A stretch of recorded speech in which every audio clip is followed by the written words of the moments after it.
तर बघा मित्रांनो, आपण बघणारे इम्पॉर्टंट जो 2025ला विचारणारच थेरम म्हणजे integration by parts. Integration of you into V D x which is equals to u into integration of V D x minus बडा इंटिग्रेशन इंटू छोटा derivative into integration of V D x into D x. बरोबर. बघा, 2 स्टेपमध्ये आपल्याला integration by parts solve होऊन जाईल. त्या 2 स्टेपमध्ये कोणत्या? बघा, step number first, integration of V D x which is equals डब्ल्यू, याला 1 नंबर म्हणा. आणि दुसरी स्टेप म्हणजे step number second, d by d x of you into W.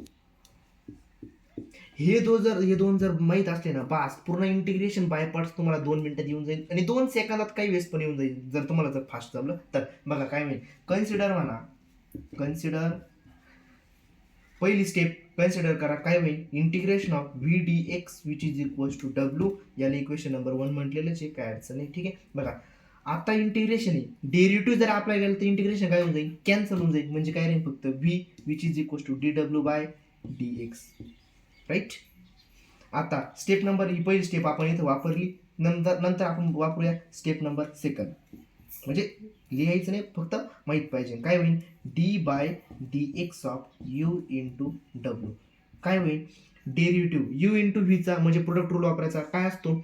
पहिला कॉन्स्टंट दुसऱ्याचा डेरिव्हेटिव्ह, दुसरा कॉन्स्टंट पहिल्याचा डेरिव्हेटिव्ह. म्हणजे पहिला कॉन्स्टंट दुसऱ्याचा डेरिव्हेटिव्ह प्लस दुसरा कॉन्स्टंट पहिल्याचा डेरिव्हेटिव्ह. इथपर्यंत आलं. बघा, आता काय करायचं? इंटिग्रेशन असं लिहिलं, त्याच्यानंतर इंटिग्रेशन अप्लाय करा. काय होईल? D by d x. एक मिनिट. बघा, डी डब्ल्यू बाय डी एक्स आपल्याकडे व्हॅल्यू आहे. ही व्हॅल्यू आहे काय? व्ही. बघा आता काय होईल? D by d x of you into डब्ल्यू which is equals to u जसं याच्यात असता डी डब्ल्यू बाय डी एक्सच्या ठिकाणी काय होणार? व्ही होणार प्लस डब्ल्यू इंटू हे आहे का आपल्याला माहीत नाही, d u by d x जशी तसा. आता मला सांगा, जर इंटिग्रेशन अप्लाय केलं, integration apply on both side, काय होईल? बघा, इंटिग्रेशन अप्लाय करतो माहिती ना, डेरिव्हेटिव्ह कॅन्सल होऊन जाईल. म्हणजे काय राहील? फक्त यू इंटू डब्ल्यू राहील फक्त. बरोबर. Which is equals to integration of, एक ब्रॅकेटमध्ये आतवर टाकून घेऊ, ई इंटू व्ही प्लस डब्ल्यू into derivative by d x. काय अप्लाय करायचं? आपण काय अप्लाय केलं? इंटिग्रेशन.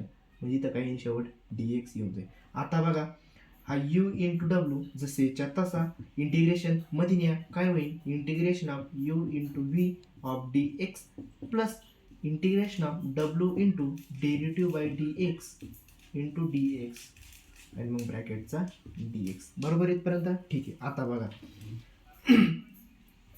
जिथं जिथं आता बघा, जिथं जिथं डब्ल्यू आहे, इथं डब्ल्यू इथं डब्ल्यू, फक्त तिथं रिप्लेस करून द्या व्हॅल्यू. काय होईल? डब्ल्यूची व्हॅल्यू व्ही डी एक्स. बघा, U into integration of V D x which is equals to integration of you into V D x plus integration of डब्ल्यूच ठिकाणी काय लिहिणार आपण?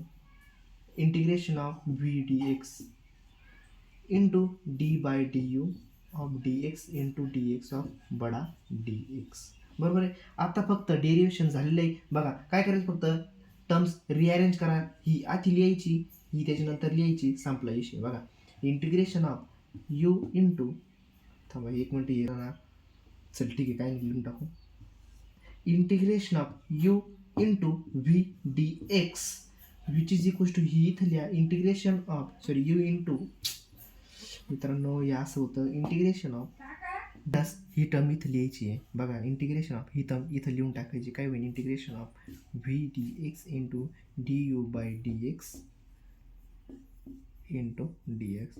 झालं प्रूफ, हेन्स प्रूफ.